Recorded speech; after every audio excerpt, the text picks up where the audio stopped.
কাৰ্বি আংলং জিলাৰ ডিফু চহৰৰ নিবাসী অৱসৰপ্ৰাপ্ত শিক্ষয়িত্ৰী তথা বিশিষ্ট কবি আৰু সদৌ অসম কবি সন্মিলনৰ কাৰ্বি আংলং জিলা কবি সন্মিলনৰ সদস্য অৰুণ তেৰণৰ সহধৰ্মিনী কাছাং তেৰাংপীৰ সোমবাৰে পৰলোক প্ৰাপ্তি হয়। হৃদৰোগত আক্ৰান্ত কাছাং তেৰাংপীক গুৱাহাটীৰ এখন ব্যক্তিগত চিকিৎসালয়ত চিকিৎসা কৰিছিল যদিও সোমবাৰে মৃত্যুক আঁকোৱালি ল'ব লগা হয় অৱসৰপ্ৰাপ্ত শিক্ষয়িত্ৰীগৰাকীয়ে।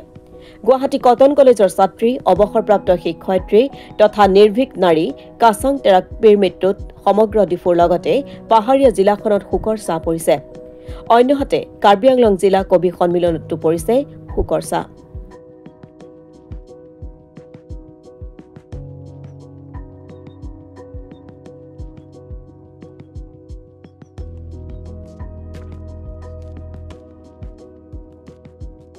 কাৰ্বি আংলঙৰ পৰা ৰবীন বৰুৱাৰ ৰিপৰ্ট, অসম টুডে।